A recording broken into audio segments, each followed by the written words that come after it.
He was just supposed to fix her fence. That's all it was supposed to be. A busted post, some warped boards, a fair day's pay. But the moment Ethan Walker stepped through that iron gate and saw Selena Brooks standing alone in the middle of her storm-wrecked yard, barefoot, arms crossed, looking at the damage like she was used to cleaning up after things she didn't break, he felt something shift in his chest that he hadn't felt in years. Something inconvenient, something that had no business being there. This is the story of two people who thought they were too worn down to start over. They were wrong. If this story already has you hooked, hit that like button right now and drop your city in the comments. I want to see exactly how far this story travels. Now settle in, because this one is going to take a while, and it's worth every minute. The storm came through Millhaven on a Tuesday night, and by Wednesday morning it had left the kind of mess that takes a week to clean up and a month to forget. Ethan Walker found out about it the way he found out about most things. Not from the news, not from his phone, but from the physical world telling him directly. He was loading his truck at 6:15 in the morning, tossing his tool bag into the bed and watching his breath fog in the cold air, when his neighbor from 3 houses down, old Carl Hutchins, who walked his dog every morning at the same time regardless of weather or personal crisis, stopped on the sidewalk and nodded toward the east end of the street. "Bad one last night," Carl said. "Heard something go down over by the Brooks place around midnight. Sounded like a whole section of fence gave out." Ethan glanced up the street. He couldn't see the Brooks estate from where he stood. It was set back from the road, behind a long line of hedges that had survived 20 years of storms and probably would survive 20 more. But he could see the debris scattered across the pavement, broken branches, a plastic lawn chair that had traveled at least 100 yards from somewhere, shingles from what looked like a gazebo roof. "She know about it yet?" Ethan asked. Carl shrugged. "Her lights were on at 5, so probably." Ethan nodded, loaded the last of his gear, and went inside to get his daughter ready for school. Lily was 7, and she had inherited from her mother the particular talent of making simple things complicated. Getting her shoes on in the morning was a negotiation. Getting her to eat breakfast was a diplomatic operation. Getting her out the door on time required the kind of focused energy that Ethan had learned to start building the night before, the way you bank a fire so it's ready in the morning. "Dad?" Lily said, standing in the kitchen in her socks, holding one shoe. "I think I left my reading folder at Grandma's." "I know." "We need it for today." "I know. I called Grandma last night. She's going to drop it at the school by 8. Lily looked at him the way she sometimes did, like she was recalibrating something, updating her model of the world to include the fact that her father was usually 3 steps ahead, even when he seemed distracted. She put on the shoe without further argument. He dropped her at the school gate at 7:42, watched her run inside with her backpack bouncing, and then sat in the truck for a moment with the engine idling. He had 3 jobs lined up for the week: a kitchen backsplash in Ferndale, a deck repair on the north side, and a commercial door installation that was supposed to start Thursday. None of them were urgent this morning. None of them would fall apart if he was 40 minutes late. He thought about Carl's words. The Brooks place. He'd lived on Alderton Street for 6 years, and in that time, he'd exchanged maybe 30 words with Selena Brooks. She was the kind of neighbor you were aware of without actually knowing. You knew her car, a dark blue Audi that sat in the driveway most weekday mornings until 8:30. And you knew her assistant, a young woman named Dana, who sometimes collected packages from the front step. And you knew her reputation, which was the kind that preceded a person whether they wanted it to or not. Selena Brooks, 30 years old, CEO of Vertex Property Group, a real estate technology company that had apparently built some kind of platform that was changing the way commercial leases were negotiated, though Ethan had only a vague understanding of what that actually meant. He'd heard her name on a local business segment once, driving home from a job. He'd seen her picture in a framed magazine cover on display in the window of a print shop downtown. A promotional thing, local business spotlight, that kind of article. She was successful. She was private. She was, from what Ethan could observe from a distance, someone who had organized her life to minimize the amount of contact she had with people she hadn't explicitly chosen. He drove up Alderton Street, turned into the long gravel drive that led to her property, and parked near the side gate. The damage was worse than Carl had described. A full 30-foot section of the estate's perimeter fence had come down on the east side. Not just bent or leaning, but actually collapsed. Several of the posts snapped off at ground level. The horizontal rails splintered. The boards scattered across the grass in a pattern that suggested the wind had come from the northwest at a serious angle. There was a mature oak nearby that had lost a large limb, and from the way the debris was distributed, Ethan could see that the limb had come down on the fence first, and the fence had taken the impact and failed. He was crouched down, examining one of the broken posts, checking how deep it had been set, when he heard the side door of the house open. Selena Brooks came across the yard in boots and a heavy coat, a mug of something in one hand and her phone in the other. She was a tall woman, broad-shouldered, with natural hair pulled back and reading glasses pushed up on her forehead. She moved like someone who was used to walking into situations that required her immediate assessment. She stopped a few feet away, looked at the fence, then looked at him. "Ethan Walker," she said. Not a question. She knew who he was. "Morning," he said. "Heard the storm got you." "Heard from Carl." "Carl." She looked back at the fence. "I was going to call someone today. You just showed up." "I was already in the truck," he said. "Figured I'd come see what the damage actually looked like before you had to deal with 3 different contractors giving you 3 different opinions on what it's going to cost." Something in her expression shifted slightly. Not warmth exactly, more like a minor recalibration. The same look Lily gave him sometimes.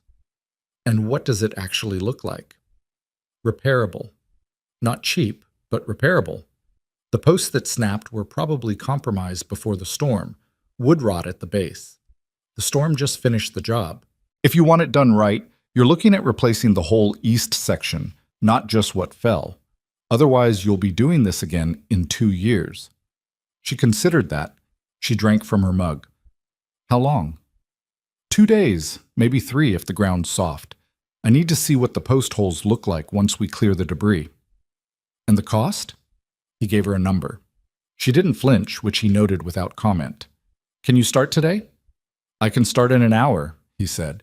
"I need to make a materials run." She nodded. "I'll have Dana leave the gate code for you." She paused, looked at him with a directness he hadn't expected. "I appreciate you coming over. You didn't have to do that." "I know," he said. She went back inside. He went to get lumber. By 9:30, he was back on the property. His truck backed up along the grass line, the radio on low, the morning cold enough that he was still in his work jacket. He'd pulled the remaining debris to one side, stacked the salvageable boards, and started the process of assessing which posts could be kept and which needed to come out entirely. The answer was, most of them needed to come out. He was working the first one loose, using a breaker bar, getting down in the dirt with it, the way this kind of work always went. When the side door opened again and Selena came out with 2 mugs, she held one out to him. He looked at it, then at her. "You don't have to do that," he said. "I know. I wanted coffee and it seemed rude to not offer." She set the mug on the flat top of a surviving fence post. "I'm working out here for a bit. I do some of my calls outside when the weather's okay." He went back to the post. She settled into a lawn chair she'd brought out, opened her laptop, put in an earbud, and started what sounded like a call within about 30 seconds. She wasn't hovering. She wasn't watching him. She was just there. He found that oddly comfortable. Most people who stayed nearby while he worked either got in the way, asked too many questions, or made him feel like he was being monitored for mistakes. Selena was doing her own work in her own space, and the fact that their spaces happened to overlap was simply a fact, not a judgment. He worked for about 40 minutes before she finished her call and pulled the earbud out. "Can I ask you something?" she said. "Sure." "How long have you been doing this? Construction, I mean." "Since I was 17, he said without stopping what he was doing. "Started doing summers with my uncle. He had a small renovation company. Nothing fancy. Kitchen remodels, bathroom work, framing. I picked it up fast, kept doing it, eventually went out on my own." "You like it?" He paused, actually thinking about it rather than giving the default answer. "Yeah," he said. "I like that you can see what you did at the end of the day. Not a lot of jobs are like that. You either fixed something or you didn't. It's clear." She was quiet for a moment. "I don't have many days like that." He glanced over. What do you mean? My work. She gestured vaguely at her laptop. I don't always know at the end of the day if I moved something forward or just kept it from moving backward. The markers are slow, and sometimes what looks like progress turns into a problem 3 months later. She shook her head slightly. Sorry, you didn't ask. I don't mind, he said, and he meant it. He found out she'd grown up in Portland. She found out he'd grown up in Millhaven, same neighborhood, different street. She found out he had a daughter named Lily. He found out she had a younger brother in Atlanta she talked to every Sunday because Sundays were the one day she wasn't in CEO mode, she said, and her brother didn't care what mode she was in anyway. It was a Tuesday when they had that conversation. By Friday, he knew she'd started the company at 26 with a partner who'd eventually bought her out of a different firm and given her the capital to launch on her own. He knew she'd moved to Millhaven because it was far enough from the company's main office in the city that she could disconnect, but close enough that she could be there in 40 minutes if something came apart. She knew he'd been married for 4 years. She knew his daughter's mother had left when Lily was 2. Not dramatically, not cruelly, but in a way that was in some respects worse, quietly, the way a slow leak loses water, until one day there was just nothing left. She knew he'd been raising Lily alone since then, with help from his mother, and a patchwork of childcare arrangements that had taken 2 years to get right. None of this was told in large pieces. It came out in small exchanges between tasks, while he was waiting for concrete to set, while she was between calls, while they were both eating lunch on the back step, which had happened twice now without anyone suggesting it or making it a thing. The fence was coming along. The new posts were in, the concrete curing, the rails going up. It was good work, solid work. He could see it taking shape, but there was something else taking shape too, and Ethan was the kind of man who noticed things even when he was trying not to. On the second afternoon, Lily had a half day at school. He'd arranged for his mother to pick her up, but his mother called at noon with car trouble, and his backup, his friend Marcus, who had covered for him more times than Ethan could count, was in the middle of a job site emergency 2 towns over and couldn't break away. By 12:30, Ethan was on the phone trying to find a solution, and Selena, who had come out to bring him a sandwich because apparently that was just something she was doing now, caught the tail end of the conversation. "What's going on?" she said. He explained. "Bring her here," Selena said. "I can't. You're in the middle of a job. The job is here. Bring her here. She can sit inside with the TV or in the yard, I don't care. I'm working anyway." He looked at her. "You sure? I said it, didn't I?" So he picked up Lily, and Lily came to the estate, and within about 4 minutes she had introduced herself to Selena with the full confidence of a 7-year-old who had been raised to speak to adults like they were peers, and Selena had responded with the same directness she used with everyone, which Lily apparently found completely acceptable. By 2 o'clock, Lily was at the kitchen table doing homework, and Selena was working nearby, and when Ethan came in to wash his hands, he stood in the doorway for a moment watching the two of them in comfortable silence, and felt something land in his chest that he wasn't ready to name. The trouble came on Friday afternoon, about 20 minutes before the job was supposed to be done. He'd been expecting something, in the way you sometimes sense weather before it arrives. The week had been too easy in a way that made him uneasy. Something good was building, and something good building usually meant something was about to push back. The car that pulled through the front gate was black, expensive, and driven by someone who moved like he expected to be watched. The man who got out was maybe 55, silver-haired, in a coat that had not come from anywhere cheap, with the particular expression of a person who has learned to make their disapproval felt before they've said a single word. Ethan had seen men like this before. He'd worked on enough high-end properties to know the type. This was a man who organized the world into assets and liabilities and made rapid determinations about which category you fell into. Selena came out of the house about 30 seconds later, and the shift in her posture was subtle, but Ethan caught it. Her shoulders went back, her chin came up. She was in a different mode now, professional armor, fully on. "Harrison," she said, "I wasn't expecting you." "I was in the area," said the man, Harrison. "Thought I'd stop in. The Caldwell deal is still unresolved, and I wanted to discuss the board's position directly." "You could have called." "I prefer in person for matters like this." His eyes moved to Ethan, then around the yard, taking a quiet inventory. I didn't realize you were having work done. Storm damage, Selena said. Fence repair. Harrison's gaze came back to Ethan and stayed there for a moment longer than necessary. There was something in it.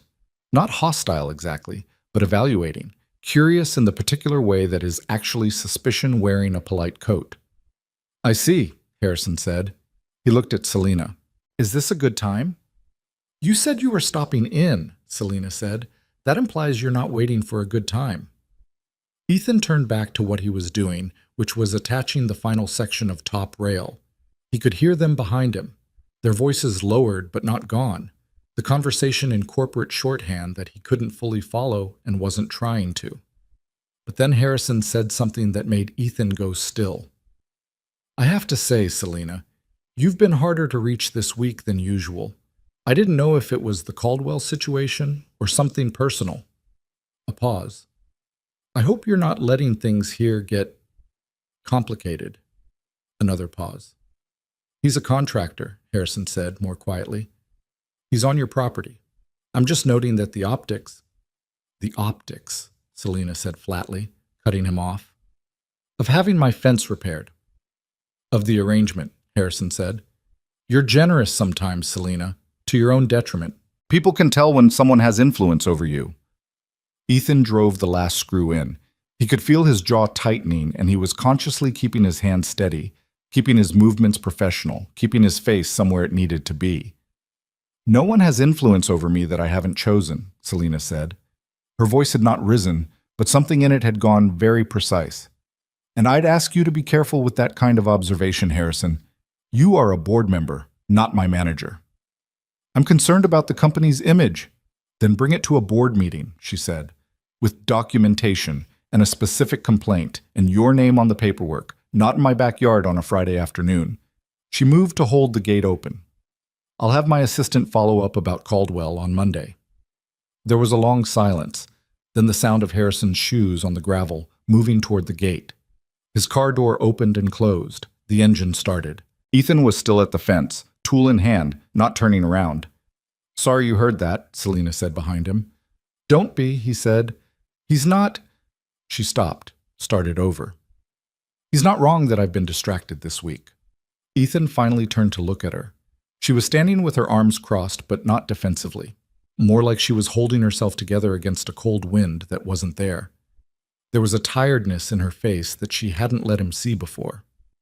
If that causes you problems, he said carefully, I don't want to be that for you. You're not the problem, she said. You're the only thing this week that hasn't felt like a problem. He held her gaze for a moment, then looked away, back at the fence. Last piece goes in about 20 minutes, he said. She stood there a little longer, then went inside. His ex-wife called at 4:15. He was cleaning up the work site, loading the last of the scrap lumber into the truck bed, when his phone buzzed. He saw the name, Rachel, and answered out of the habit of years, even though his first instinct was to let it go. I heard you're working on the Brooks place, Rachel said. He went still. How do you know that? Marcus told me. We ran into each other at the hardware store. A pause. How long has that been going on? It's a job, Rachel. That's not what Marcus said. Marcus doesn't know anything. He hasn't been here. He said you mentioned it. Another pause, and this one had a quality to it he recognized. The gathering kind before something dropped. I'm just saying, Ethan, you have Lily with you most of the week. Before you get wrapped up in something that's going to complicate your life, think about whether that's what she needs right now. Lily is fine, he said. Lily is better than fine. You get attached fast. You always have. And when it falls apart, you go somewhere dark. I've seen it. Rachel, I'm not trying to fight. I'm saying this because I still care about Lily, and I know how you are. You find someone who needs something fixed, and you make it your whole life. He was quiet for a moment. The familiar weight of it, the old shape of the accusation, worn smooth from use. I hear you, he said, and he hung up. He stood beside his truck in Selena's driveway, in the cooling air of a Friday afternoon, and he let himself feel the full weight of it for about 45 seconds. Rachel wasn't entirely wrong. That was the particular pain of it. She wasn't entirely right either, but she wasn't entirely wrong. He was a man who fixed things. He had always been a man who fixed things. And somewhere in the last 6 years of being alone, being a father, being the person who showed up and got the job done, he had stopped being able to tell the difference between taking care of something and being needed by it. He went back to loading his truck. The fence was done. He could see it from where he stood. Clean posts, solid rails, good straight lines running east to west along the property edge. It would hold through any storm that came. He was sure of that. He gathered his tools, locked the truck, and went to knock on the side door to let Selena know the job was finished. She opened the door in a different coat now, and her glasses were off, and she looked tired. Not the professional tired of someone who had a hard day, but the real tired, the kind that lives in the bones. "It's done," he said. She looked past him at the fence. He saw something move across her face. Not relief exactly, but something in the neighborhood of it. "It looks good," she said. "It'll hold," he said. "If you have any settling in the first few weeks, call me and I'll come back out. No charge." She nodded. Then, "Harrison is going to make noise at the next board meeting." "I know. I'm not apologizing for how I handled it. I'm not asking you to." She looked at him for a moment in that direct way she had, like she was deciding something. "Are you okay?" she said. "You've been quiet for the last hour." He thought about Rachel's call. He thought about Lily at the kitchen table, doing homework in Selena's house, like it was the most natural thing in the world. He thought about his own hands, rough and calloused, and the way he'd driven that last screw in with his jaw clenched, while a man in a good coat implied that his presence was a liability. "I'm okay," he said. And then, because she was still looking at him, he added, "Had a call. Old stuff. Nothing that belongs here." "Old stuff tends to show up uninvited," she said. "Yeah," he said. "It does." She opened the door a little wider. "You want to come in for a few minutes? Not as anything, just, I have coffee on, and you look like you could use a minute before you drive." He looked at his truck. He looked at her. "Yeah," he said. "All right." He went inside. The door closed behind him. Outside, the repaired fence stood straight and solid against the darkening sky. The new wood pale against the old posts, the whole thing holding together in a way it hadn't managed to do before the storm came through and took apart everything it found weak. The coffee was dark and too strong, which was exactly what he needed. Selena's kitchen was not what he'd expected, though he couldn't have said what he had expected. Something more designed, maybe. More curated. The kind of kitchen that looks like it was arranged for a photograph. Instead, it was lived in. A stack of folders on the counter that hadn't made it to the office. A whiteboard on the wall covered in numbers and arrows, and 3 words circled in red that said Caldwell/timeline/leverage.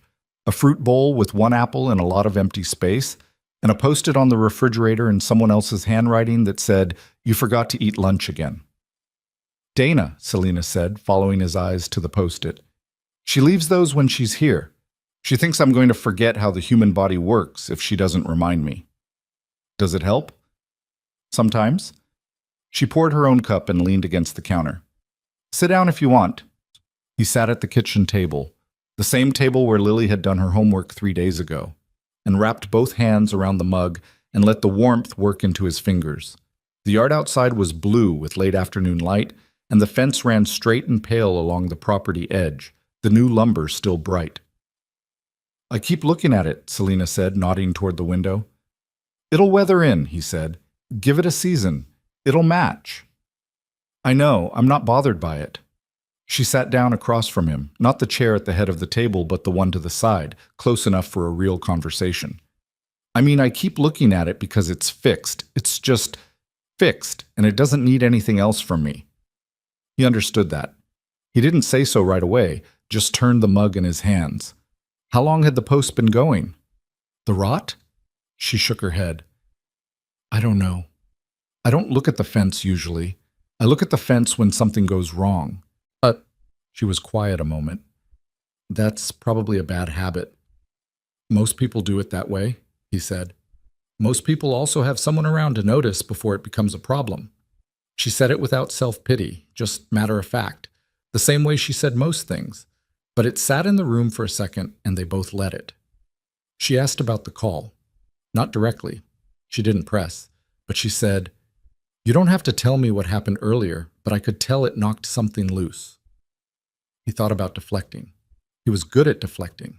6 years of being the reliable one, the one who held things together, had given him a lot of practice at taking hits without showing the mark.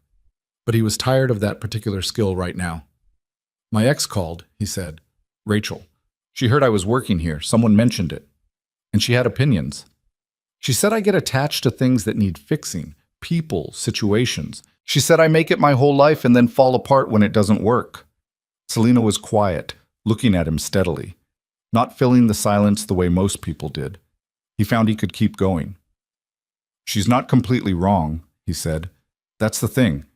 She's got enough right in it that I can't just dismiss it." "What part is right?" He thought about it honestly. "I do throw myself in. I always have. When I care about something, I go all the way. My uncle used to say I had a rescue complex. I think he meant it as a compliment, and it wasn't really." "What part is wrong?" He looked up. "The part that says I can't tell the difference between caring about someone and needing to fix them. I know the difference. I just sometimes pick things that hurt both." Selena nodded slowly. She turned her mug on the table, matching his gesture without seeming to notice. "She say anything else?" "She said to think about whether it's what Lily needs right now, getting caught up in something complicated." "And what do you think?" "I think Lily is a 7-year-old kid who did her homework at your table and asked you if you had any colored pencils, and you went and found some in a drawer somewhere and sat with her for 10 minutes while she drew a horse." He paused. "I don't think Lily's the one I need to worry about." Selena looked at him for a moment, then away, out the window at the fence. Something had changed slightly in her face. Not softened exactly, more like a layer had come down. The same layer that had gone up when Harrison arrived. "Harrison's going to push for a review of my Q3 decisions," she said, shifting gears with a directness that he was starting to recognize as just how she moved through things. "He's been building toward it for months. This just gave him an opening. Or he thinks it did."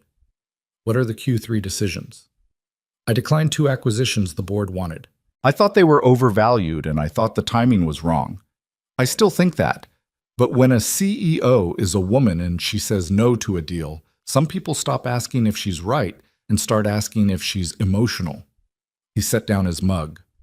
Is that what he was implying in the yard? "That's what he's been implying for a year." She said it without heat, which in a way was more telling than anger would have been.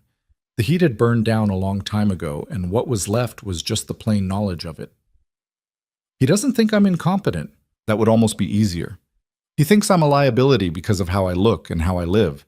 Because I'm a large black woman who runs a company and doesn't pretend that her personal life doesn't exist. I'm too much of too many things for people like Harrison." "What do you do with that?" "I win," she said simply. "I build the company to where the numbers speak louder than his opinions. It's slow. It's exhausting. But it's the only thing that works." She paused. "Talking about it helps sometimes. I just don't have a lot of people I can say it to directly." "Why not?" "Because most people either want to reassure me that Harrison's wrong, or they want to tell me to fight back louder, or they start treating me like I'm fragile. None of those are useful." She looked at him. "You asked what I do with it. You didn't tell me what I should do. That's rarer than it sounds." He thought about that. "I don't know enough about your situation to tell you what to do," he said. "I just figured you already know more about it than I ever will." "See," she said, "that right there? Yeah." He left at 6. Lily was at his mother's for the night. His mother's car trouble had turned out to be a minor thing, fixed by noon. And the house was going to be quiet in the way he'd never fully gotten used to, even after 6 years of quiet evenings. He made dinner without really tasting it, stood at the kitchen window eating over the sink because there was no point in setting the table for one, and thought about the post-it on Selena's refrigerator. "You forgot to eat lunch again." He wondered who she ate lunch with, when she ate it. He wondered what she was doing right now, in that house, in that kitchen, with the whiteboard full of numbers and the fence sitting straight outside in the dark. He put his plate in the sink and told himself to stop wondering. He did not have a job on the Brooks property Saturday. The work was done, the invoice was sent, and there was no professional reason to be in her driveway or her yard or her kitchen. He knew that clearly. He spent Saturday morning picking Lily up from his mother's, taking her to her soccer practice, sitting in the cold on the bleachers with 3 other parents and a thermos of bad coffee, watching 7-year-olds chase a ball with total commitment and absolutely no strategy. He loved these mornings. They were uncomplicated in a way that not many things were, and he needed uncomplicated the way other people needed sleep. Lily scored a goal that was mostly an accident and celebrated like she'd done it on purpose, which was, he thought, the correct approach. He drove her home. They made grilled cheese for lunch. She told him about a girl in her class named Priya, who had a dog that could open cabinet doors, and he asked the follow-up question she wanted him to ask, and they talked about whether they should get a dog, which was an ongoing conversation that had been ongoing for 2 years with no resolution in sight. "Selena has a yard," Lily said, at some point in the middle of this. He looked at her. She was eating her sandwich with full concentration, not looking at him, the way she sometimes said things she knew were going somewhere when she wanted to see if he'd follow. "She does," he said carefully. "It's a big yard. A dog would like it." "That's Selena's yard, not ours." "I know." Lily picked up the other half of her sandwich. "I liked her house." "Did you?" "She didn't baby talk me. I like that. Some adults talk to me like I'm a baby." "You're not a baby." "I know," she said, with the confidence of someone who has never once been in doubt about this. "She knows that too. She just talked to me regular." He looked at his daughter for a moment, this small, complete, thoroughly uncomplicated person who saw things clear and straight without all the machinery adults put in the way. "I'm glad you liked her," he said. "Are you going to see her again?" "I finished the job, so—" "Dad." Lily looked up at him with an expression that was too old for 7, and had been too old for 7 for about 3 years now. "I mean, are you going to see her? Not the job." He was quiet for a second. "I don't know," he said. "Okay," she said, and went back to her sandwich. But Selena texted him Sunday evening. Not about the fence, not about anything professional. She texted, "My brother thinks I should learn how to make jollof rice from scratch, because apparently buying it from the restaurant is not the same experience. Thoughts on whether this is reasonable." He read it twice. He put the phone down. He picked it up again. He texted back, "Depends on the restaurant. Some things aren't worth learning when someone else already does them better." Her response came in maybe 40 seconds. That is the most pragmatic and somehow also deeply romantic view of cooking I have ever heard. He laughed, actually laughed, in his empty living room on a Sunday night.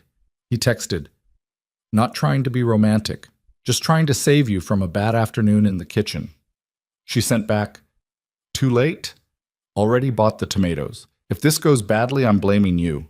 He put the phone down, still smiling, and didn't pick it up again for 20 minutes because he was trying to think about something else and not managing it. The following Tuesday, she called. He was at the backsplash job in Ferndale, up on a ladder with tile adhesive on his forearms, and he almost didn't answer. Then he looked at the name and came down off the ladder. "Hey," he said.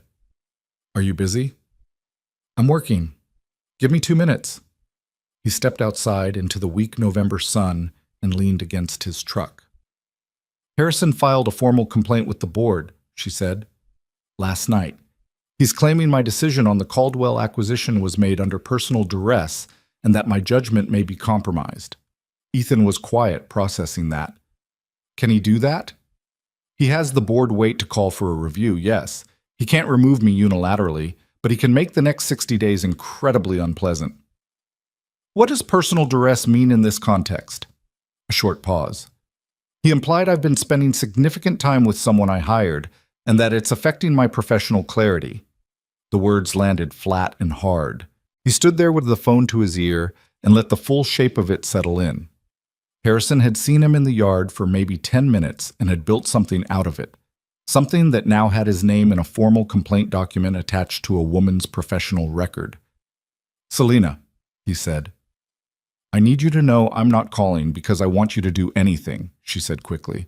"I'm not asking you to make a statement or disappear I'm just telling you because I think you deserve to know." "What are you going to do?" I'm going to respond to the board with my documented decision-making process on Caldwell, which is thorough and clearly not made under duress because I made it 6 weeks before the storm and 5 weeks before you ever stepped on my property." Her voice was controlled, but he could hear what was underneath it. Not fear, but a kind of hard-held fury that had learned to hold its shape over years of practice. Harrison knows the timeline. He's hoping the board doesn't check it carefully. "What do you need?" "Nothing from you. She stopped. Started again. "I just needed to hear a voice that wasn't going to tell me to calm down or manage my image or consider how this looks." "You should be angry," he said. "This is worth being angry about." A silence. Then, "Thank you." "Don't thank me. The man's making stuff up about you. That's worth more than thank you. It's worth—" He caught himself. "What can I do? Realistically?" "Nothing. Realistically." A pause. "Maybe nothing yet." He went back inside after the call and finished the backsplash. He did good work. He always did good work, regardless of what was happening around him. It was one of the things he could reliably offer: solid work under pressure, showing up and doing the job even when his head was somewhere else. But his head was somewhere else. He drove home thinking about Harrison's complaint, thinking about what it meant that a man could look at a woman running her own company, making her own choices, and turn the fact that she'd talked to her neighbor into evidence of professional incompetence. Thinking about the machinery of it, how quickly an assumption became an implication, how quickly an implication became a document, how quickly a document became a problem that a woman had to spend 60 days defending herself against. He thought about Selena standing in her yard, arms crossed, facing Harrison with her voice gone quiet and precise, about the way she'd held the gate open, about the way she hadn't apologized afterward, not once. He pulled into his driveway, sat for a minute. He picked up his phone. He texted, "How's the jollof rice going?" The response came 3 minutes later. "Burned the first batch. Starting over. It's fine." He smiled at that. "Don't let the tomatoes win." "I never let anything win," she wrote back. He believed her. He went inside to make dinner for his daughter, and the house felt a little less quiet than it had the week before, and he wasn't entirely sure what to do with that. But for the first time in a while, he wasn't trying to talk himself out of it. The board review was scheduled for the second Thursday of November, which gave Selena 12 days to build her case. Ethan knew this because she told him on a Wednesday evening when he'd stopped by with a bag of hardware to fix a loose hinge on her side gate. Something he'd noticed during the fence job and mentioned he'd come back for a small thing, 20 minutes of work. She'd waved him in like he belonged there, which was a thing he was trying not to think too hard about. And they'd ended up at the kitchen table again with the remnants of her dinner still on the counter and her laptop open to a spreadsheet full of numbers that he couldn't read, but that she was clearly living inside of. 12 days, she said, which sounds like enough time until you realize you also have to run the company while you're doing it. Harrison doesn't have that problem. He just has to show up and throw questions. What does your lawyer say? She says my documentation is solid and Harrison overplayed his hand. She also says that doesn't mean the board will see it that way because boards are made of people and people have biases and sometimes the truth loses on a technicality. Selena closed the laptop. She's a very honest lawyer. I pay extra for that. Is there anything the documentation doesn't cover? She looked at him. What do you mean? You said the timeline clears you on the Caldwell decision. That's the technical case. But Harrison didn't just file on the Caldwell decision. He filed on your judgment. There's probably a wider argument he's building. She was quiet for a moment, studying him. You sound like you've been in a boardroom before. I've been in enough job site meetings where someone's trying to build a case against a decision they didn't like. The structure's the same. They can't beat the facts, so they go after the person. Yes, she said slowly. That's exactly what he's doing. She pulled the laptop back open. He's going to argue pattern, not just Caldwell. He'll pull in the Renfield deal from Q2, where I moved slower than the board wanted, and the Marsh Street project, where I pushed back on the contractor timeline. She rubbed the side of her face. He's framing me as someone who second-guesses momentum. Are those decisions defensible? Renfield, yes. That deal had legal exposure no one was acknowledging. Marsh Street, also yes. The contractor they wanted had 2 unresolved complaints with the city licensing board. I found it. I raised it. We avoided what would have been a liability. She looked at him. But I was right quietly. I stopped the bad thing from happening, so there's no dramatic outcome to point to. The board doesn't always notice the fires you prevent. Then document the fires, he said. Not just your process. Show what would have happened. Hire someone to run a risk assessment on the Renfield deal if you'd proceeded as the board wanted. Get it on paper. She stared at him. What? He said. Nothing. Keep going. If the pattern he's building is that you slow things down, your counter pattern is that you slow things down because speed without information costs more. You need specific numbers, not general principles. She was already typing. He watched her for a moment, then stood up and took his coffee cup to the sink, rinsed it, set it in the dish rack.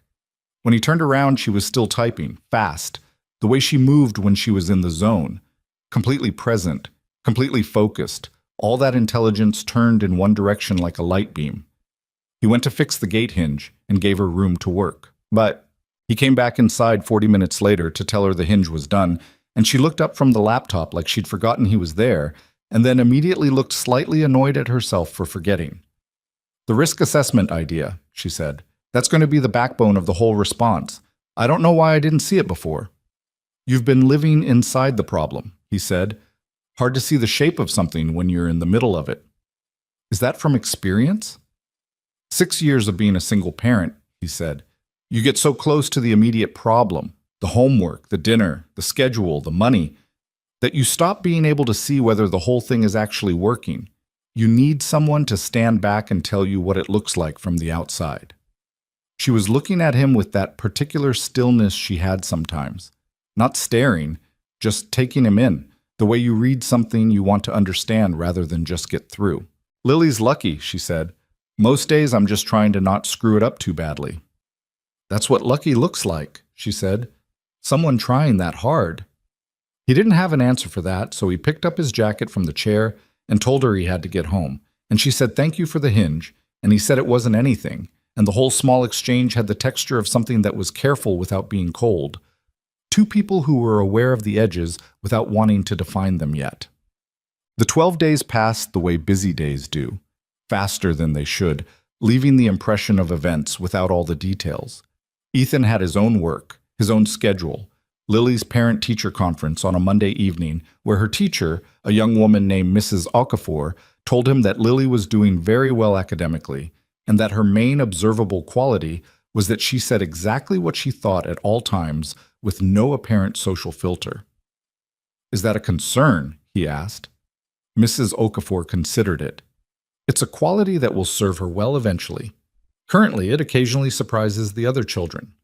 He drove home thinking that this was probably accurate and not something that was going to change regardless of what he did, and that this was fine.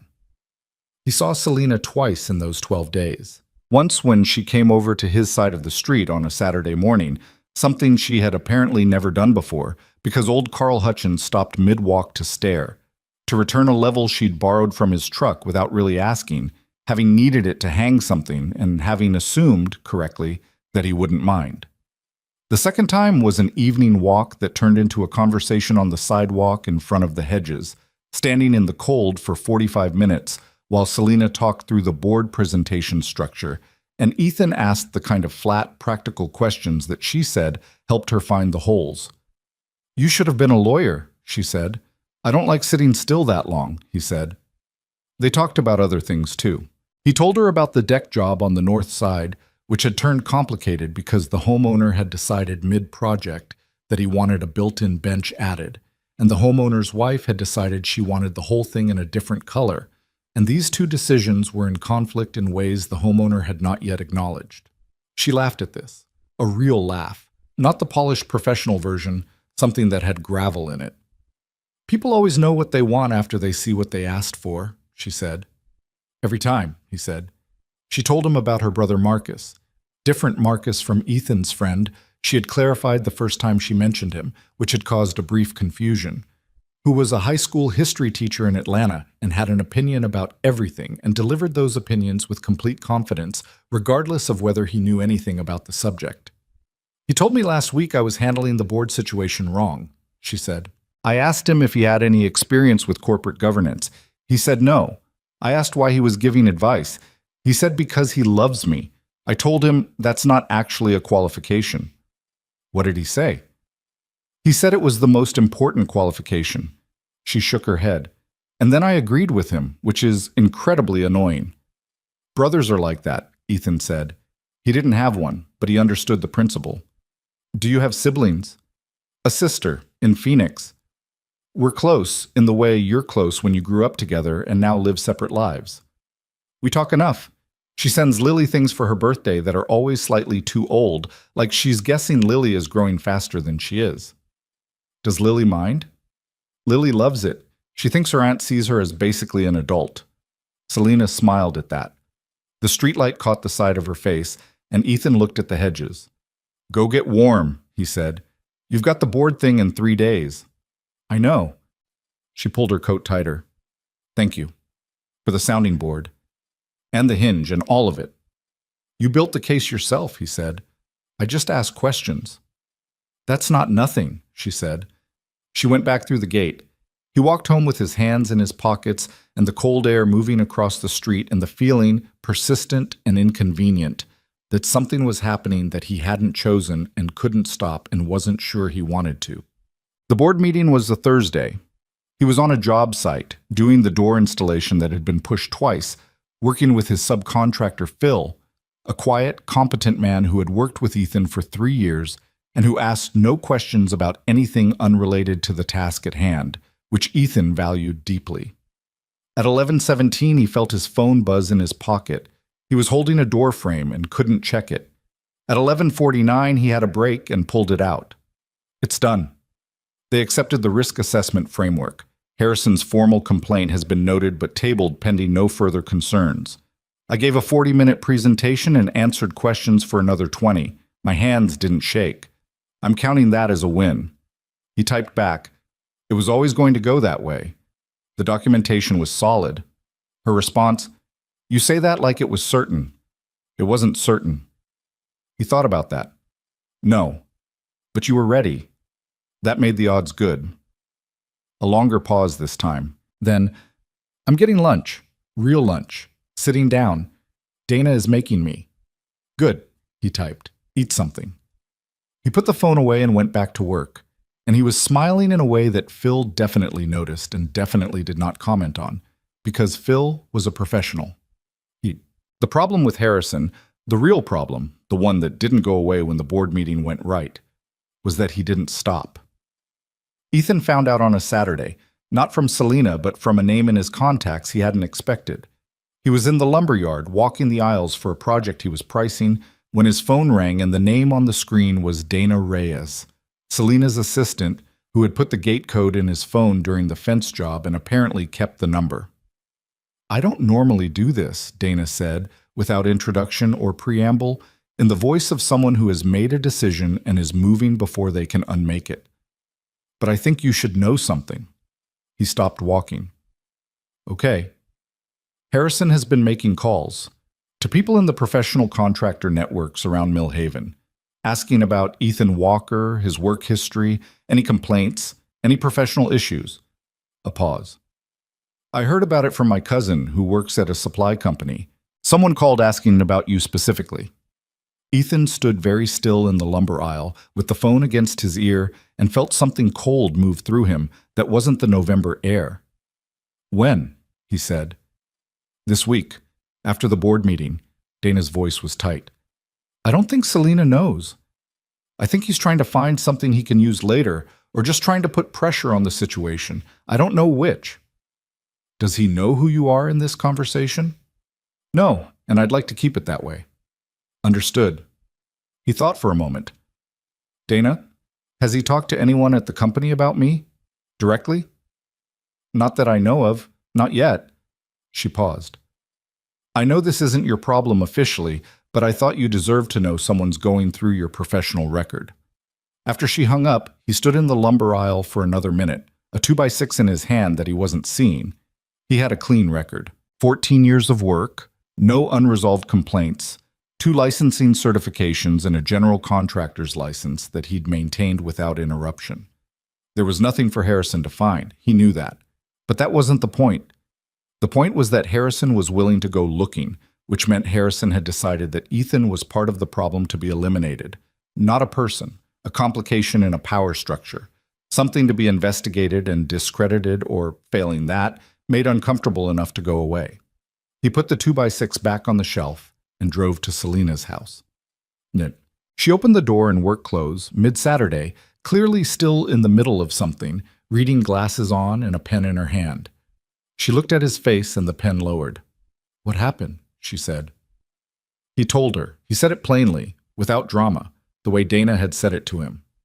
He watched the information move across Selena's face, the first beat of surprise, then something hardening underneath it, the way ground freezes. She took off her glasses. "He's going after your reputation. He's looking for one. He won't find anything because there's nothing there. But that's not the point, and we both know it." "The point is the pressure," she said. She moved away from the door, back into the house, and he followed. She was thinking he could see it, processing, reorganizing, the same way she'd looked at the whiteboard the first time he'd really watched her work. "He's trying to make you feel like being in my life has a cost. And maybe he's trying to make me feel like having you in my life has a cost." "Does it?" he said. She turned to look at him. "I already had a formal complaint filed against me. If that's the cost of having one honest conversation with someone I trust, it's not a very impressive deterrent." "Selena." He said her name more carefully. "I don't want to be something that gives him ammunition. If this keeps building, I'm not going to manage my personal life around what Harrison might do with it," she said. Her voice had gone to that precise, controlled place again, but this time he could hear what was underneath it more clearly. Not fury, but something older and more tired. A woman who had been making calculations about how to exist in spaces that didn't fully want her for a very long time, and who was absolutely done making those particular calculations anymore. "I didn't say you should," he said. "You were about to suggest some version of stepping back." He was quiet. "You were," she said. "Because that's what you do. Someone tells you you're a problem, you start figuring out how to be less of one." She looked at him with the directness he'd come to know as just her baseline. "I'm not asking you to not be careful. I'm asking you to not disappear." He stood in her hallway with that landing on him, heavier than he'd expected. She was right.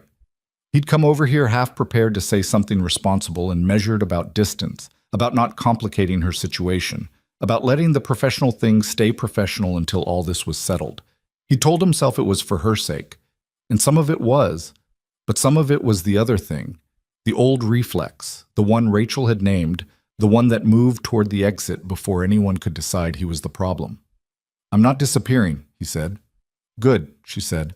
"Then sit down and let me tell you what I'm going to do about Harrison, because I've been building toward this for about 48 hours, and I need someone to tell me if it's as solid as I think it is." He sat down. She stood at the counter, too wound up to sit, he realized, and started talking. What she was planning was not a defensive move. It was the opposite. She was going to bring a counter-proposal to the board before Harrison could escalate further. Not about the personal complaint, she was leaving that alone, but about Vertex's acquisition strategy for the next 18 months.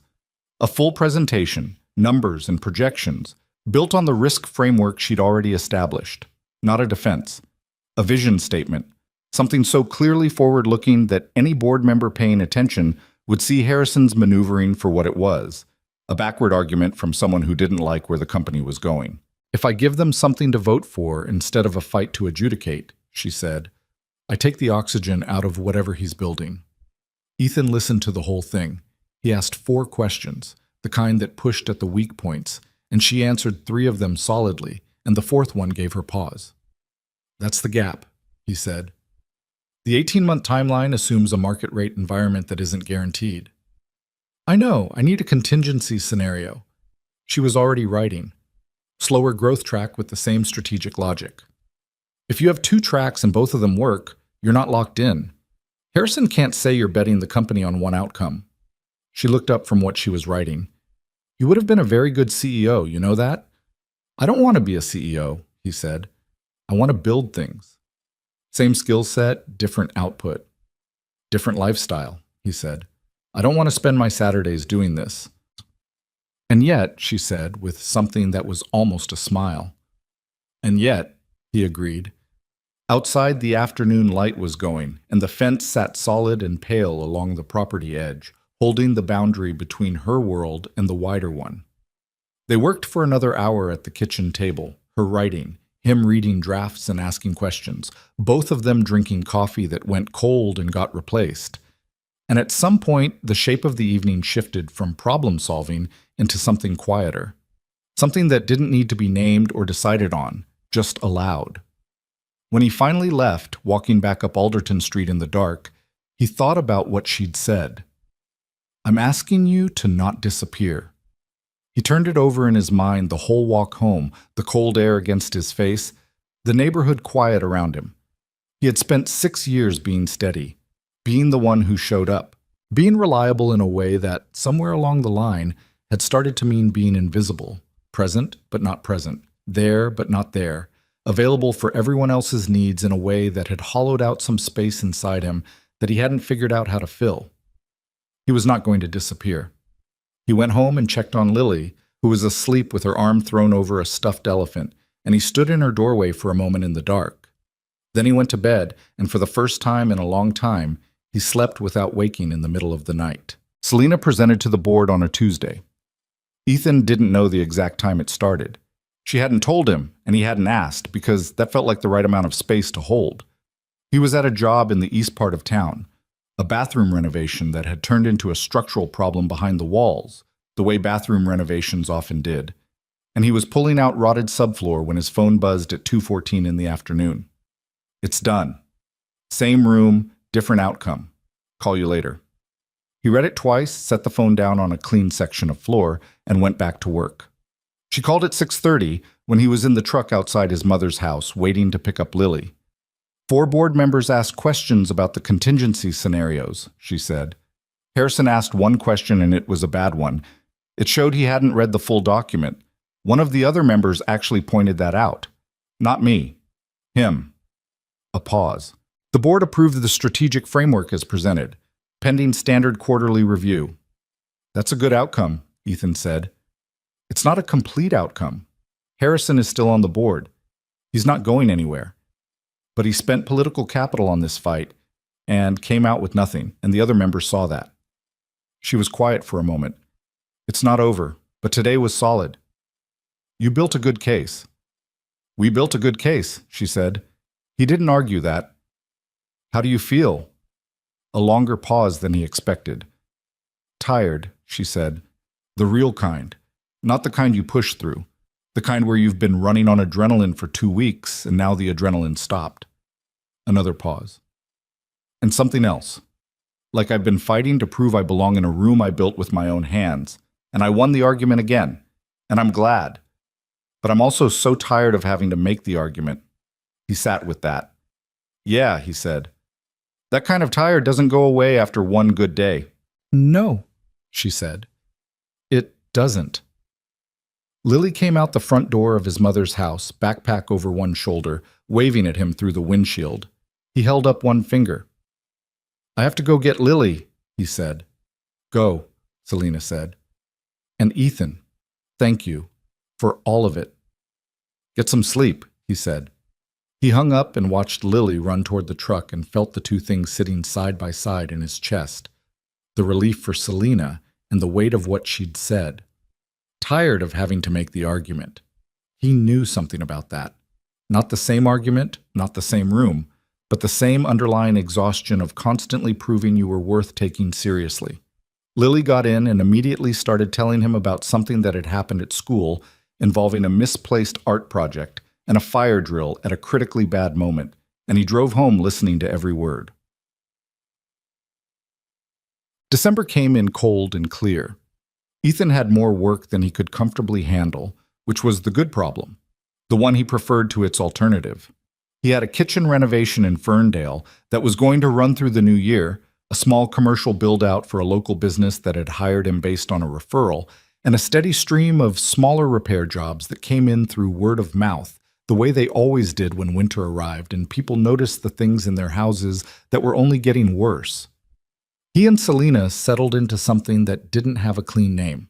They weren't dating, not in the formal sense, not with the explicit conversation about it, but they talked almost every day, sometimes briefly and sometimes not. He came over twice more in the first 2 weeks of December. Once to look at a water stain on the ceiling of her office that turned out to be a slow leak from the bathroom above, which he fixed in an afternoon, and once for no professional reason at all, just because she'd texted asking if he'd eaten dinner, and he hadn't, and she'd said she had too much soup. The soup was good. She'd made it herself, which she admitted with a kind of defensive preemptiveness that suggested she expected him to be surprised. "I can cook," she said. "I just don't always do it."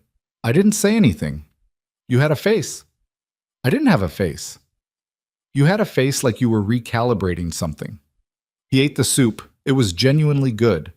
A tomato base with white beans and something smoky he couldn't identify. "What's the smoky thing?" "Smoked paprika, my mother's recipe." She sat down across from him with her own bowl. "She was a better cook than me. I've been trying to get back to her level for about 8 years. Are you close?" "Some things, yes. This soup, maybe. Her jollof, not even remotely." She shook her head. "My brother got the cooking gene somehow.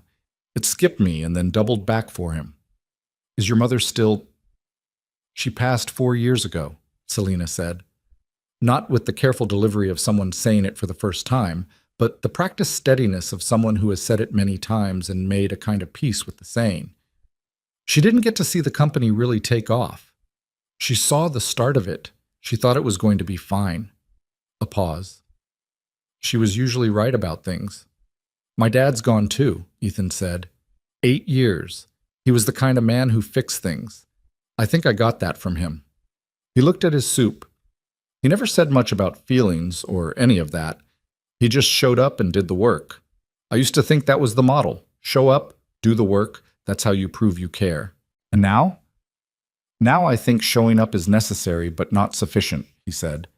You can show up and still be completely unreachable. She looked at him with that stillness.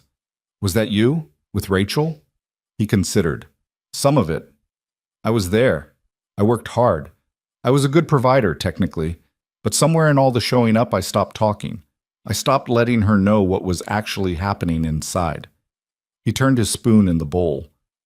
She told me once that being married to me was like living with someone who'd decided to be fine no matter what. She said it made her feel like she was the only one allowed to have problems. That's honest of her. She was always honest. That wasn't the issue. He looked up. What was yours? With the person before? If there was someone. Selena was quiet for a moment, not uncomfortable, considering. His name was Dominic, she said. We were together for 3 years. He was smart, ambitious, genuinely good in a lot of ways. She paused. But when the company started doing well, something changed. He said he was proud of me. He said all the right things, but I could feel him getting smaller around it. Like my success was taking up space he thought was his. Did he say that? Not directly. He said things like, I just want to make sure we're still a team. Or sometimes it feels like the company is your whole personality. Small things, repeated. And I started editing myself around him, not lying, just leaving parts out, turning down the volume. Her voice was even, but there was something compressed in it. I was 30 years old, running a company I'd built, and I was making myself smaller so a man wouldn't feel bad about his own life. What ended it? I stopped shrinking, and he couldn't handle the full size of me, she said simply. He left. He called it growing apart. Maybe that's accurate. We grew in different directions, and the gap got too wide. She picked up her spoon. I haven't been in anything serious since. That was 2 years ago. Do you miss it? Being in something? She thought about it honestly, which he appreciated. I miss the version I thought it was going to be, she said. I don't particularly miss what it actually was. I miss having someone to talk to at the end of a day. The rest of it I can manage. She looked at him. Do you? Yeah, he said. I miss having a person, not a role, not someone who's there because the situation requires it, just a person who's in your corner because they chose to be. He set his spoon down. Lily's in my corner, my mom, Marcus, but it's different. It's different, she agreed. They sat with that for a while. The kitchen was warm and the soup was going cold, and neither of them moved to address that. Rachel called again on a Thursday evening in the second week of December. It wasn't unusual. They had a functional co-parenting arrangement, mostly conducted through texts about scheduling and a phone call every week or two when something needed to be discussed. This call started normally. Lily's upcoming winter show at school. A schedule adjustment for the holidays. Then a pause, and Rachel's voice changed registers slightly. "I heard the board thing went through," she said, "for the Brooks woman." He was in his workshop space in the garage, putting away tools. He stopped. "Where did you hear that?" "I have friends in the business community, Ethan. Millhaven is not a large city." Another pause. "I also heard Harrison's been backing off." "Good for her," he said carefully. "You were involved in helping her prep for it. Someone told me." He set down the level he was holding. "I gave her some thoughts. She did the work." "Ethan?" Rachel's voice had that quality. Not angry, something more complicated than angry, something that had history in it. "I need you to be honest with me, not about the company thing, about what this is." "It's a friendship," he said. "Is that what you're telling yourself or what it actually is?" "Both," he said, and the word came out with less certainty than he intended. Rachel was quiet for a moment. When she spoke again, something had shifted. The challenge had softened into something that was closer to genuine concern, which was, in some ways, harder to deal with. "I know I wasn't fair to you. In the marriage, I know I left in a way that cost you more than it cost me, and I know you've been carrying that for 6 years while doing everything right by Lily." A pause. "I'm not calling to warn you off something. I just need to know that you're going into this clear-eyed, because you're not always clear-eyed when you care about someone. You see what you want it to be." He leaned against the workbench. "I know who she is," he said. "I'm not building a fantasy. I see the actual person." The actual person is a CEO with a target on her back and a life that runs on a completely different track than yours. "I know what her life looks like." "I'm sure you do. I'm asking if that's going to be enough for you long term." "You need a lot, Ethan. You don't admit it, but you need consistency, closeness, someone who's actually available, not someone who's always going to be one phone call away from a crisis that takes them somewhere you can't follow." He thought about Selena at the kitchen table 2 weeks ago, her hands around a mug at 10:30 at night, the spreadsheet open, and the fatigue sitting in her face. He thought about the way she'd talked about her mother, about making herself smaller for someone who couldn't hold her full size. "I'll figure it out," he said. "That's not the same as being clear-eyed." "I know." He paused. "But it's what I have right now." Rachel made a small sound that wasn't quite agreement and wasn't quite resignation. "Just take care of yourself too," she said, "not just everyone else." After she hung up, he stood in the garage for a while in the cold. The thing about Rachel had always been, she wasn't wrong about the ways he could fail. She just didn't have complete information about who he was becoming. He wasn't sure he did either. The moment that broke things open happened on a Saturday, and it wasn't dramatic the way dramatic things are supposed to be. It didn't arrive announced. He and Lily had run into Selena at the farmer's market downtown. Genuinely run into her, not planned, both of them reaching for the same variety of apple from the same bin and looking up at each other with identical expressions of mild surprise. Lily had immediately said, "I knew it," with the confidence of someone who'd been expecting this to happen, which neither of them addressed. They walked through the market together. Lily held a bag. Selena bought bread from a vendor she knew, and they talked briefly about the vendor's new location, and Ethan watched the ease with which she moved through that exchange. Direct, warm, not performing anything, and felt something simple and clear. They got coffee from a cart at the edge of the market and stood in the weak December sun, Lily occupied with a paper bag of kettle corn someone had given her, and Selena said, "I'm going to the city Monday, the Vertex office. I might be there most of the week." "How do you feel about that?" "Professionally, fine. Personally," she paused, "I don't love being away from here." She looked at him sideways. "I didn't used to mind it. The apartment in the city was convenient, and the commute was easy, and I had my routines there." She paused again. "I think Millhaven has more pull than it used to." He didn't say anything. He watched Lily attempt to share kettle corn with a dog that was passing by on a leash. Lily, don't feed the dog without asking the owner, he called. Lily looked at the dog owner, who nodded. She fed the dog. She's very good at finding loopholes, Selena said. She's had a good teacher, he said. Selena laughed, the real one, the one with gravel in it, and bumped his shoulder with hers, a brief thing, contact without announcement, and he felt it all the way through. They stood there in the winter sun for another 20 minutes, talking about nothing in particular, Lily orbiting them in the way children orbit things that feel stable, and at some point Ethan understood, without it being said, that they were past the part where either of them was pretending this was something other than what it was. He went to her house that evening, alone. Lily was at a sleepover, one of the increasingly elaborate social events that 7-year-olds apparently now required, with a theme and a goodie bag involved. Selena opened the door and said, "I made dinner, actual dinner. You might want to decide in advance if you're staying for it." "I'm staying for it," he said. She nodded and let him in. They ate at the kitchen table, which had become somehow their table. Neither of them had said it that way, but it was true in the way things become true before anyone names them. She'd made chicken and roasted vegetables, nothing elaborate, and it was good the way honest food is good, not trying to be anything other than what it was. Halfway through dinner, she set her fork down and looked at him with the directness that he'd long since stopped bracing for, because he'd learned it meant she was about to say something that mattered. "I need to tell you something," she said. He waited. "I talk to people for a living," she said.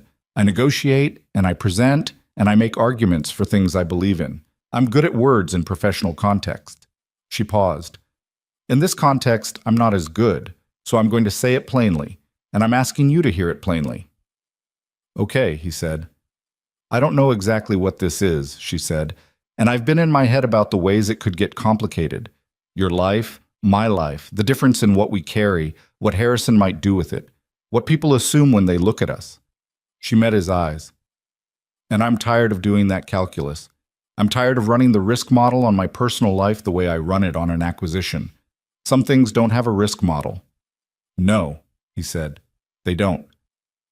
"I want to keep seeing you," she said, "not as a contractor, not as a neighbor, as—" She stopped. "As a person I want in my life." He was quiet for a moment, and she let him be quiet, which was one of the things about her he'd come to rely on. She didn't fill his silences with her own anxiety. "I want that too," he said. "I've wanted it for a while. I've been trying to be responsible about it." "I know," she said. "I've seen you being responsible about it." "It's a reflex." "I know that too." She picked her fork back up. "You're allowed to want things that don't have a clear outcome yet." He thought about Rachel's voice on the phone. "You're not always clear-eyed when you care about someone." He thought about what he'd said back. "I see the actual person." He did see her. He saw the tiredness and the strength and the loneliness she kept organized into productive corners. He saw the way she talked to Lily. He saw the woman who stood in her yard with bare feet and looked at the damage from a storm like she'd seen damage before and knew it was manageable. "There's something I've been carrying," he said, "that I haven't said." She looked at him. "I've been spending the last 6 years defining myself by what I can do for people," he said, "by being useful. And I know that about myself, and I've been watching this whole time to see if that's what this is. If I'm here because I fixed your fence and that gave me a reason, and the reason became a habit, and the habit became—" He stopped, tried again. "I needed to know if I actually wanted to be here or if I just needed to be needed." She was very still. "And?" she said. "And it's not that," he said. "I want to be here. Not because you need me. Because I like who I am when I'm around you. That's different. That's the first time in a long time something has been that." She looked at him for a long moment. Then she nodded, once, like something had settled. "Okay," she said. "Okay," he said. They finished dinner. The dishes got done, which was its own small negotiation about who was washing and who was drying, resolved by Ethan simply starting and Selena picking up the second dish towel without comment. They worked in the kind of easy quiet that has to be built, that doesn't just happen, that is made from all the smaller conversations and all the moments of paying attention that came before it. Outside, the fence stood solid in the dark, the new lumber fully weathered in now, barely distinguishable from the old. Just a fence, doing its job, holding the line between one place and another.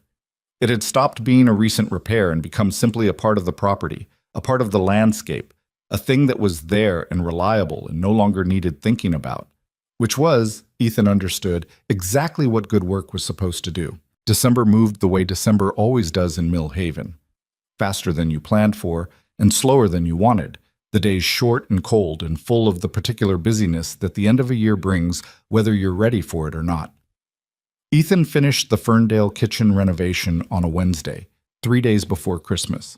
He stood in the completed space with his clipboard and his final checklist, going through each item the way he always did at the end of a job. Not because he doubted the work, but because the habit of checking was part of what made the work good. New tile, new cabinets, the island the homeowner had added mid-project, and that had cost an extra 4 days but had come out exactly right. He ran his hand along the edge of the countertop, checking the level by feel, the way his uncle had taught him when he was 17 and didn't yet understand why that mattered. It was solid. It was right.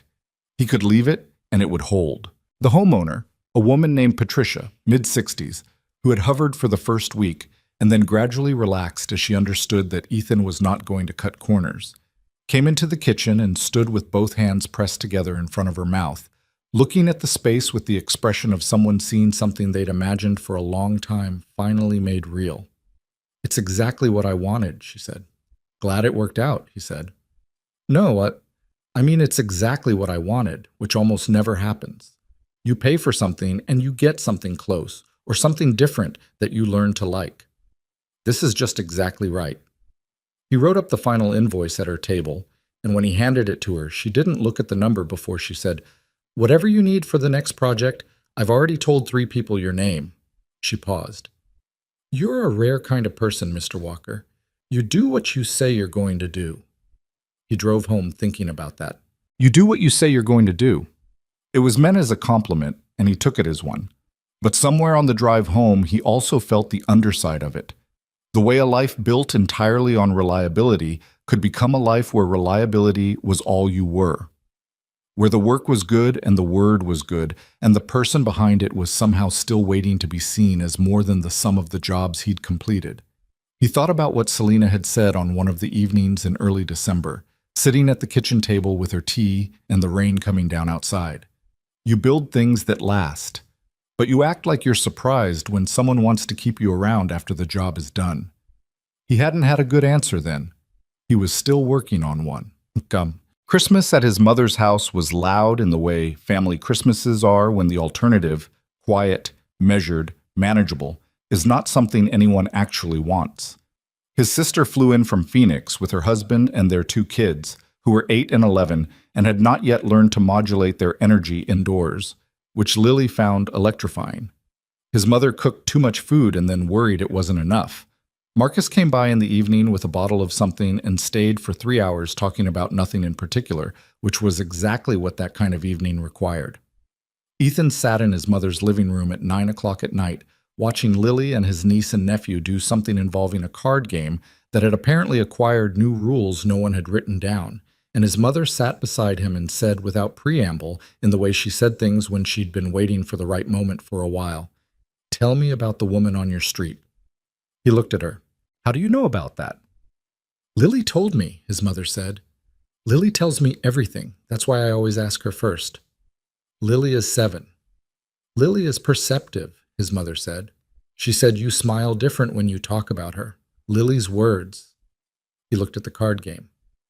"Smile different. Like it's not for anyone in particular," his mother said. "Just the thought of the thing. That's a specific kind of smile, Ethan. I haven't seen it in a long time." He didn't argue. He told her a version of it, not all of it, but enough. The fence, the conversation keys, the board situation, the slow accumulation of evenings that had turned into something he hadn't planned for. His mother listened without interrupting, which was her best quality and the one he'd most inherited. When he finished, she was quiet for a moment. "What are you scared of?" she said. "Getting it wrong," he said. "Letting it become something neither of us is ready for, and then—" "You've been ready," his mother said. "You've been ready for years. You just keep deciding the timing isn't right or the situation isn't clean enough." She looked at him with the directness of a woman who had watched her son manage his own life with enormous care and tremendous loneliness for a long time. There is no clean situation, baby. There's just the people and the choice.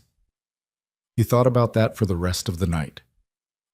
Selena spent Christmas in Atlanta with her brother.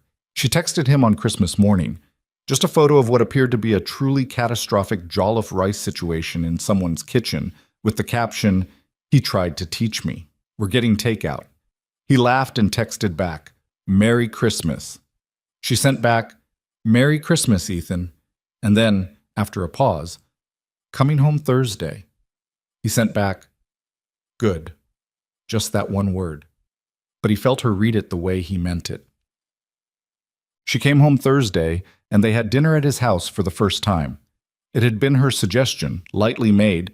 She'd said she was tired of her own kitchen, which he suspected was only partially the reason, and he'd said he'd cook something, which he was genuinely capable of, and she'd said okay with the particular ease of someone who has been waiting to be invited somewhere and is relieved not to have to ask. He made a chicken stew that his mother had taught him, thick and slow-cooked, with bread from the same vendor at the farmer's market, and Lily set the table with a formality she usually did not apply to weeknight dinners, including, he noticed, the cloth napkins that normally lived in the back of the linen drawer. Selena arrived at 6:30 with a bottle of sparkling cider. She'd remembered, from some offhand comment weeks ago, that he didn't drink much, which was the kind of remembered detail that does quiet work in a person. And Lily opened the door before she'd finished knocking. "I set the table," Lily said immediately. "I can see that," Selena said, stepping inside and looking at the carefully arranged napkins. "Those folds are very professional." "I watched a video," Lily said. Ethan came out of the kitchen and they looked at each other across the small entryway of his house, which was nothing like her house, older, smaller, full of the specific clutter of a working life and a child's life occupying the same space. And she looked around with an expression that was not polite interest but actual attention, taking in the framed drawings on the hallway wall that were Lily's, the worn spot on the stair carpet, the level hanging on a hook near the door like a habit rather than a decoration. "This is a good house," she said. "It's not much," he said. That's not what I said." She looked at him. "I said it's good." He understood what she meant. They ate at the kitchen table, his kitchen table this time, and the dinner was easy in the way things are easy when enough groundwork has been laid. Lily talked about winter break with the focused enthusiasm she brought to all topics, covering her cousins, the card game, the new book her grandmother had given her, and a theory she was developing about whether dogs could understand sarcasm.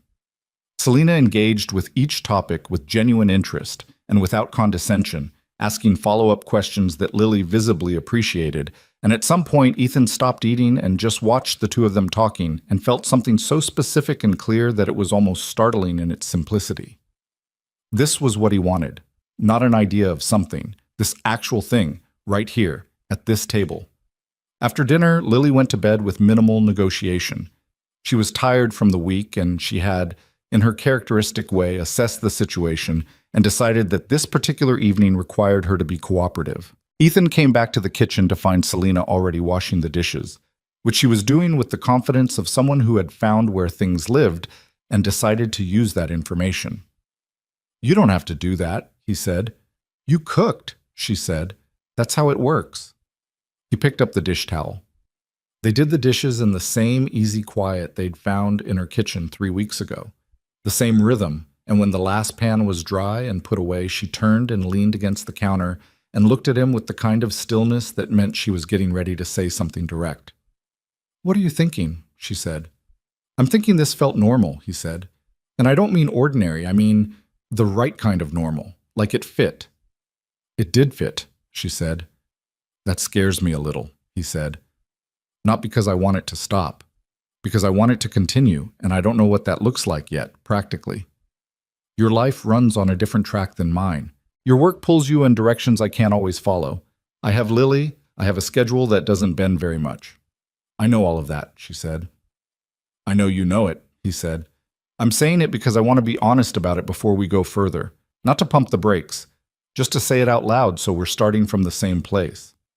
She looked at him for a long moment. Then, "I spent 2 years after Dominic treating my personal life like a risk analysis, calculating what I could afford to feel, what exposure I could manage. And I was safe. And I was successful. And I was alone. And the post-it on my refrigerator was from my assistant because there was nobody else to put it there. She paused. I don't want to do that anymore. I don't want to be that careful. I don't want you to be that careful either, he said. Then we figure it out, she said. Not perfectly, not all at once. We figure it out the way you figure out a complicated job, one problem at a time, with the understanding that some of it you can't see until you're in the middle of it. He recognized the logic. It was the way he thought about work. He'd never applied it to this before, not consciously. And when we get to a part we can't figure out, we say so, she said. That's the whole thing, Ethan. We just say so, instead of going quiet or going away. He stood in his kitchen and understood something in that moment that he had been building toward without knowing it. Rachel had said he went quiet. Dominic had needed Selena smaller. Two people, two different shapes of the same problem. The way people in pain make themselves into something manageable rather than saying out loud what they actually need. Okay, he said. Oh, okay, she said. He stepped toward her and she stayed where she was, watching him, and when he was close enough, he put one hand against the counter beside her and she looked up at him with no trace of performance, no armor, nothing managed, just her, the actual person, the woman who burned the jollof rice and held the gate open for men who deserved worse, and built a company with her hands and her mind and had been waiting, in the specific way strong people wait, for someone who could hold her full size without flinching. He kissed her. She kissed him back. It was not a perfect moment in the cinematic sense. His elbow knocked the dish rack slightly. She made a small surprise sound that turned into a laugh, and they were both grinning when they pulled apart, which was exactly right, which was the human version of the thing rather than the performed version. The dish rack, she said. I'll fix it, he said. I know you will, she said. That's not a compliment, by the way. You don't have to fix everything immediately. Habit, he said. I know, she said. We're working on it. January came and brought its own weight, the way January does. The brightness of the new year rubbing up against the plain reality of still being yourself in it, with all the same good and difficult things intact. But some things had shifted, and shifts, once made, don't unmake themselves. Harrison resigned from the Vertex board in mid-January. He sent a formal letter citing personal reasons and the desire to focus on other commitments, which was the language people used when they had lost something and preferred not to have the loss documented specifically. Selena told Ethan over the phone on a Tuesday morning, and her voice was steady in the way it was when she had already processed something privately and was now simply reporting the outcome. How do you feel? He asked. Relieved, she said, and a little tired of how long that took. A pause. And fine. I'm fine.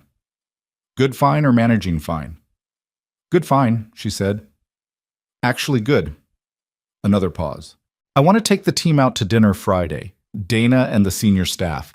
Will you be able to get someone for Lily? Yeah, he said. I'll ask my mom. Come with me, she said. Not as anything official. Just come. He went.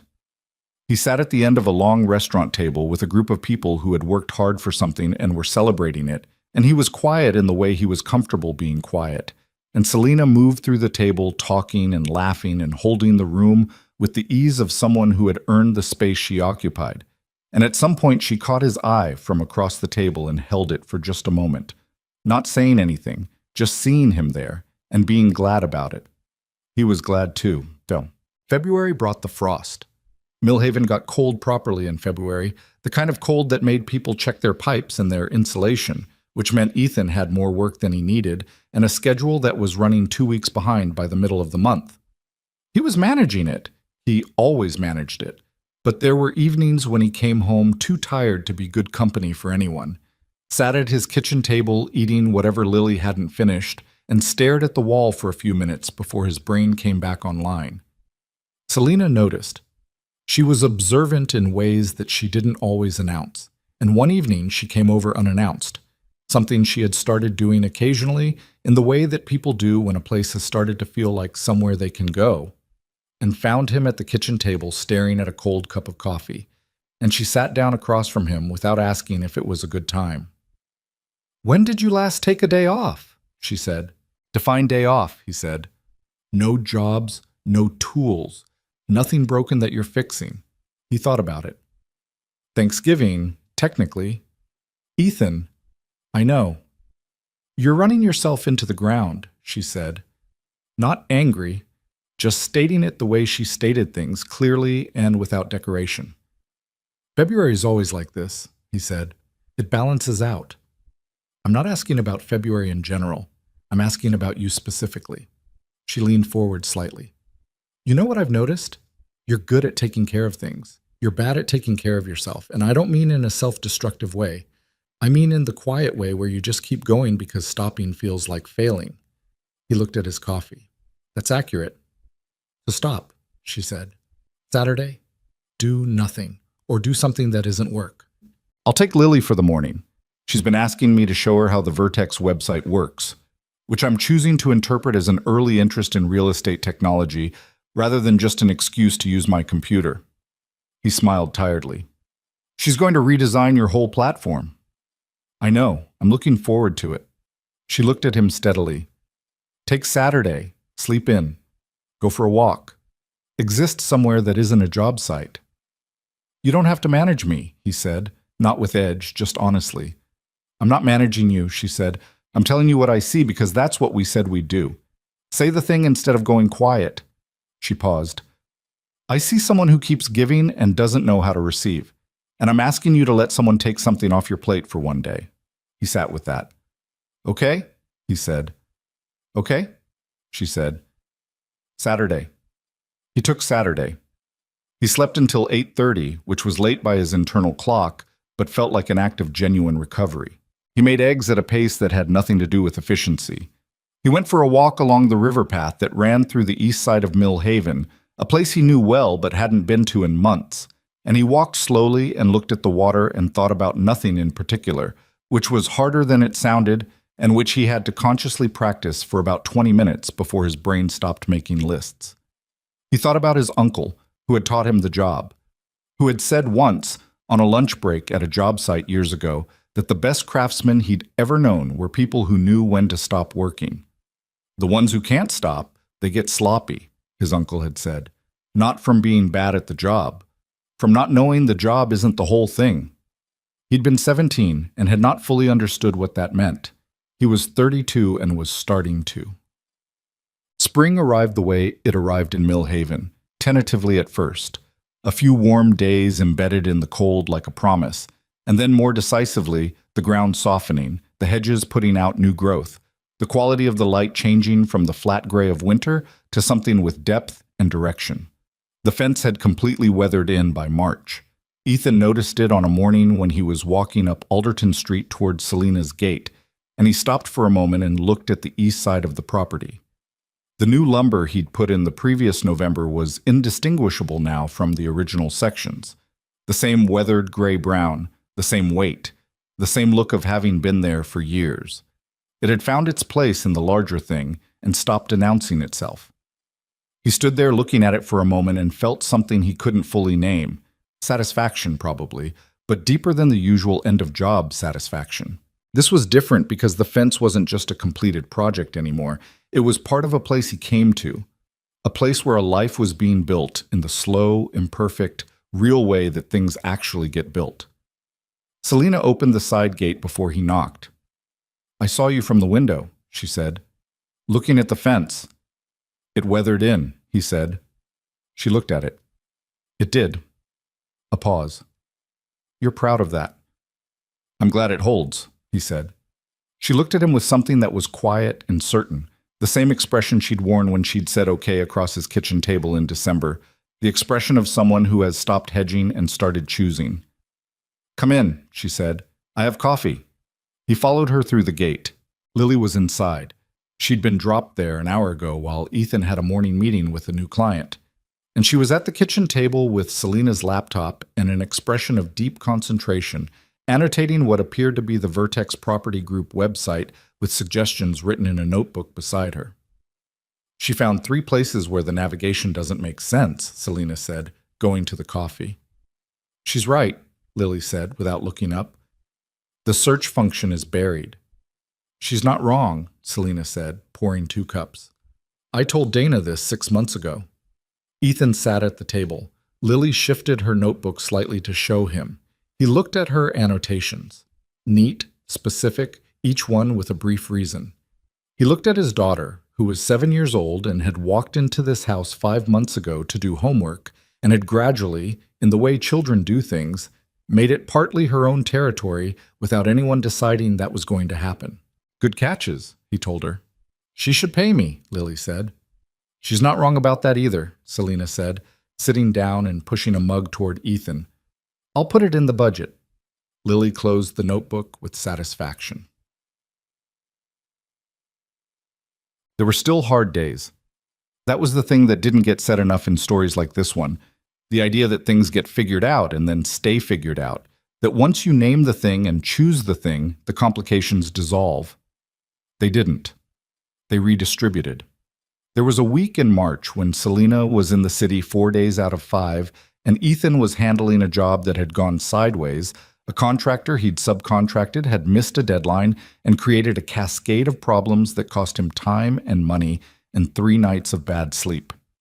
They were short with each other on the phone. Not angry, just depleted.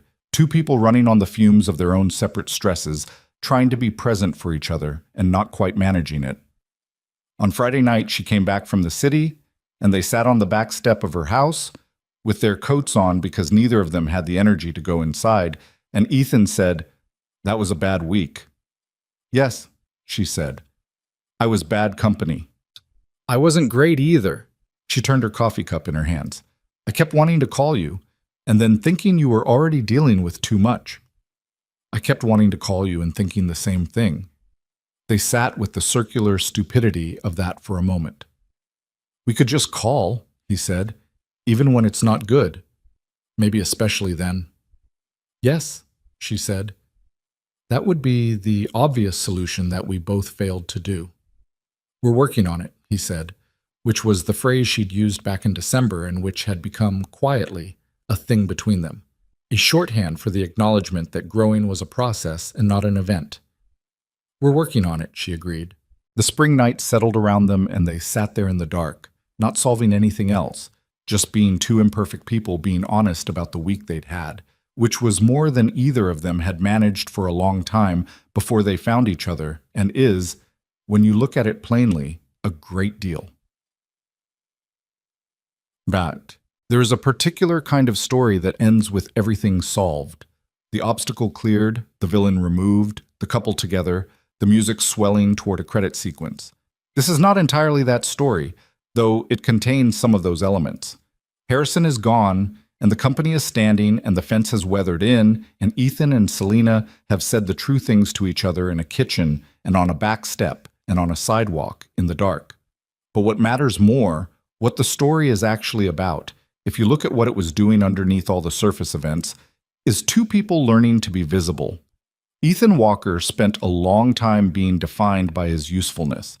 He fixed things, and he showed up, and he was reliable in the way that the word reliable can become a kind of cage, a container that tells you what you're for without leaving room for what you are. He was good at his work, and good with his daughter, and good at turning up in difficult situations and making them better.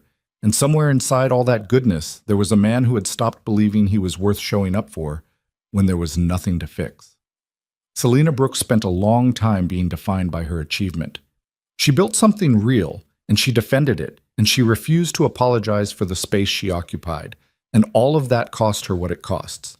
The loneliness of being the strongest person in the room, the exhaustion of proving yourself to people who had already made up their minds, the slow erosion of having to be more careful about who you let in than any person should have to be.